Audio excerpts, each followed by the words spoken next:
Okay, this has to be a fast video because I have a half hour to get my lizards fed and get to work.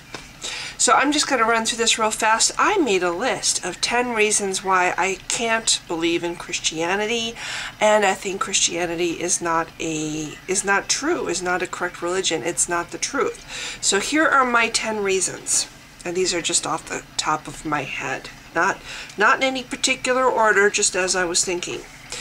Number 1, no proof of Eden, Adam and Eve, or that original sin ever happened. Many Christians don't even believe in the Adam and Eve story. The Pope does not. And yet, without this original sin supposedly, though this is pure hearsay, happening, there would be no need for a savior at all. Humans would not be born in need of saving. There would be no sin, just the choice to do right or do wrong, and then enduring the consequences of your choices. Number 2, I don't need an award or motivation to be a good person. So I see no need to have this Jesus in my heart, who, by the way, like Adam and Eve, is pure hearsay. There is no more evidence a Jesus ever existed as there is evidence of Joseph Smith's golden plates. And yet, Christians are quick to call Mormonism a cult because they find the Mormon story ridiculous, and the God sending himself down to appease his own mandate for a blood sacrifice by torturing himself on the cross so he can then enjoy paradise again 3 days later isn't. Number 3, I don't agree with an innocent man paying the price for my wrongdoings. And I don't see any judge on this planet worth his salt agreeing with it either. So I don't think this judge, God, is just at all. And in fact, if I had an innocent man offer to die for me when I knew I deserved that punishment, I would not let him. Certainly, if the judge insisted that innocent man die for me, I would not walk around wearing the symbol of his execution like it was something to be proud of. Number 4, it doesn't make sense to me that people can love and be good without this God, but they can. This tells me that God is not love, as Christians like to say, and the fruits of the Spirit are not fruits of anything. They are simply good qualities some people have, which has nothing to do with what God or religion they believe in. 5. This religion teaches from the very beginning that man was made in God's image and women were made in man's image and for men.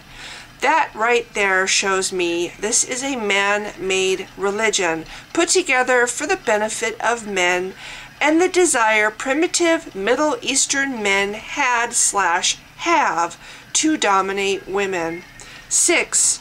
This religion teaches the planet is only a temporary home and something better is coming. This encourages the mentality that we can use the planet up, or that other life on this planet was put here for our benefit, for us to use or hunt to extinction as we see fit.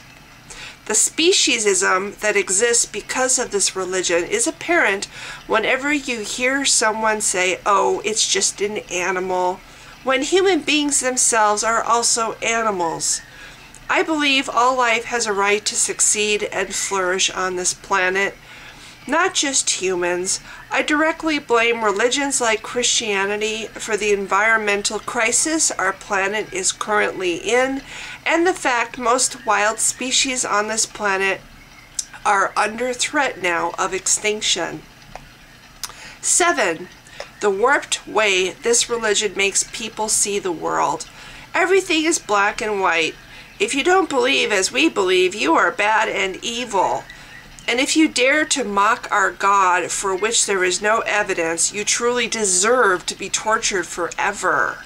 I don't think Christians ever stop to consider how long forever is. and what it would take for anyone to ever deserve to be tortured forever. Being tortured forever for having an opinion, or not believing a certain thing, or not seeing a truth that is so vague. There are some 4,000 or more different denominations of that truth, all claiming to be the right one. How do any of these make anyone deserving of eternal torment? 8. There's no proof of heaven, hell, Satan, angels, or that anything really in the Bible is true. No archaeological or historical evidence that I know of.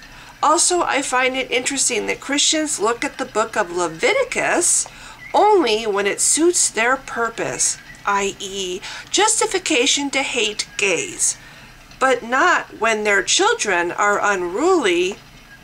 For example, there are many examples, because then Leviticus would tell them they need to stone their children to death. 9. How can an all-knowing, future-seeing God blame humans when he himself made them flawed, deliberately to suit his own purposes? He made them flawed because he wanted them to sin. Sin and the invention of Satan and hell are all a part of his divine plan. So why blame humans for being what he made them to be? Why punish humans for being exactly what he made? Would you punish a boat for being made with a hole in it so it cannot float, or would you punish the inept boatsmith who made the boat that way? And 10. This God is racist. He has a special chosen people, and in fact, he is a tribal God for those people, a war God. These other nations who got in his way that Christians say deserve to be exterminated, or I should say deserved to be exterminated because they were wicked, did they have a choice? Did this God ever enter these other nations and try to be their God for them? Show them the way to be? The Bible, which is supposedly true, says nothing about this.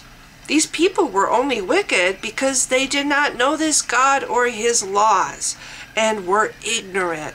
And yet for that they were deemed okay to exterminate down to the last animal just for getting in God's way. I do not think this is a loving God, even if he did exist. So those are my 10 reasons, and I could honestly think of 10 more, but those are the 10 that came to me this morning. If you've been watching, thank you. Bye! I'm sorry, I just came up with a reason number 11. Creationism. Seriously, Christians, is that the best you got for explaining the beginning of the world? Yes. Okay, and I know there'll be others that I think of, but I'm going to try to stop at 11. Again, thank you for watching. Bye!